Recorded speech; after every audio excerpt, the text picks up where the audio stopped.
नसल्ली अला रसूलिल करीम अम्मा बाद औज़ु बिल्लाहि मिनश शैतानिर रजीम बिस्मिल्लाहिर रहमानिर रहीम। आज हम आपके साथ हुकूमती फ़ैसलों के बारे में बात करेंगे जो पिछले चंद दिनों में उन्होंने कोरोना वायरस की वबा से निपटने के लिए किए हैं। एक फ़ैसला तो ये हुआ कि कोरोना वायरस की वबा के पेश नज़र जो 4 अप्रैल तक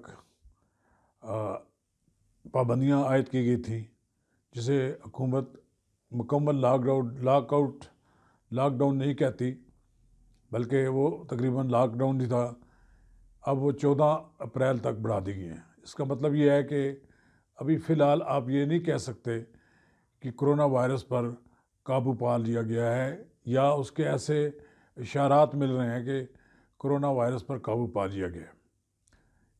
सरेदस्त हुकूमत ने एक और फ़ैसला किया है कि कंस्ट्रक्शन इंडस्ट्री को बाकायदा एक इंडस्ट्री का दर्जा दे दिया है, यानी कि कंस्ट्रक्शन का जो शोबा है इसको अब पाकिस्तान में सनतों की फहरिस्त में शामिल कर लिया गया है।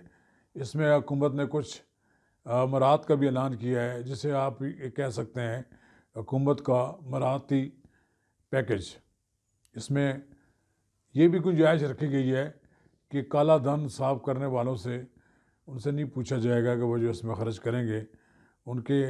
इसी तरह उन्होंने पाकिस्तान हाउसिंग प्रोजेक्ट में इन्वेस्टमेंट करने वालों के 90% तक टैक्स की रियायत देने की पेशकश भी की है। बहरहाल हुकूमत ने ये जितने फ़ैसले किए हैं इसमें अपोजिशन की कोई राय कहीं सामने नज़र नहीं आती। अपोजिशन अपना राग अलाप रही है, हुकूमत अपने इक़दामात कर रही है। हुकूमत और अपोजिशन के दरमियान कोई राब्ता नहीं है। हुकूमत अपोजिशन की कोई बात मानने के लिए भी तैयार नहीं है, बल्कि वो तो ये कहते हैं कि शहबाज शरीफ समेत दीगर अपोजिशन लीडर हुकूमत के साथ सियासत कर रहे हैं। वो ये समझते हैं कि जितने भी इक़दामात हुकूमत की तरफ से किए जा रहे हैं, अगर इनमें अपोजिशन को शामिल किया गया तो शायद वो भी क्रेडिट ले ले।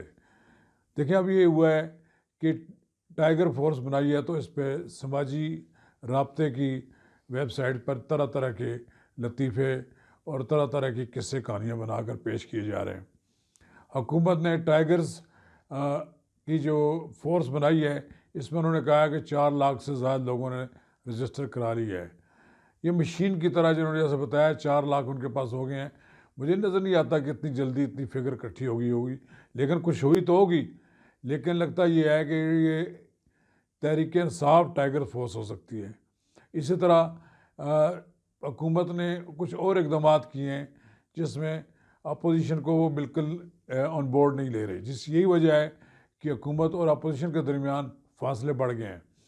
हुकूमत अपने तौर पर कोशिश कर रही है, अपोजिशन अपने तौर पर कर रही है, और ये इतनी अफसोसनाक सूरत हाल है कि वफाक ने अपना फ़ंड ऐलान किया है, रिलीफ फ़ंड ऐलान किया है, सियासी जमातों ने अपना ऐलान कर दिया है, हुकूमत सिंध अपना प्रोग्राम बना रही है कि वो अलग फ़ंड बनाए।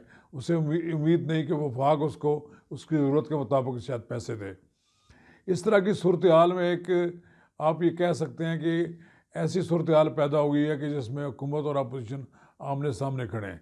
इस वक्त ज़रूरत इस बात की है कि हुकूमत और अपोजिशन एक दूसरे के करीब हों और ये कोरोना वायरस के ख़िलाफ़ कौमी जंग के तौर पर लड़ें।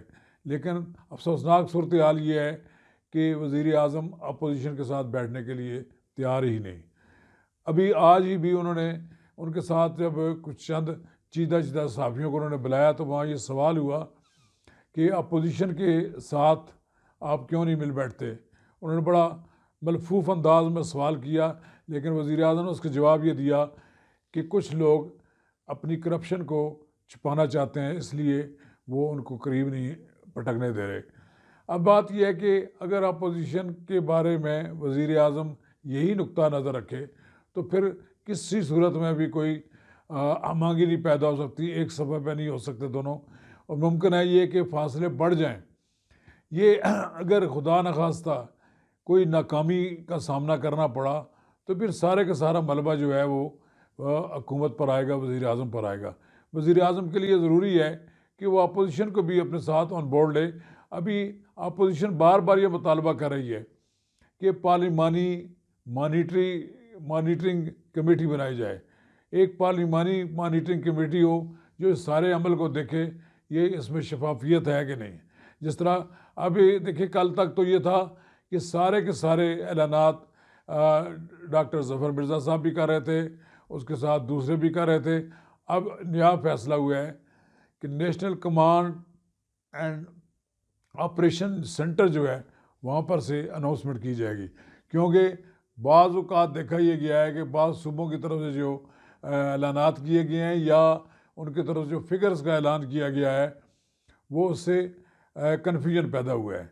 इससे एक तो बात यह है कि अब एक अदारा जो है वो इस वक्त जो होने वाले नुकसानात हैं और जो इस वक्त जितने लोग मुतासर हो गए उनकी तादाद के बारे में बात करेंगे।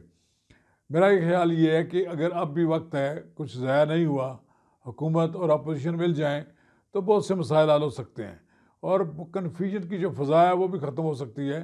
इसमें हुकूमत का भी फ़ायदा है, इसमें जहाँ अपोजिशन उनके करीब होगी तो कई ऐसी बातें जो रोज़ाना अपोजिशन वाले अपने तौर पर उनके ख़िलाफ़ कहते रहते हैं उनमें कमी आ जाएगी।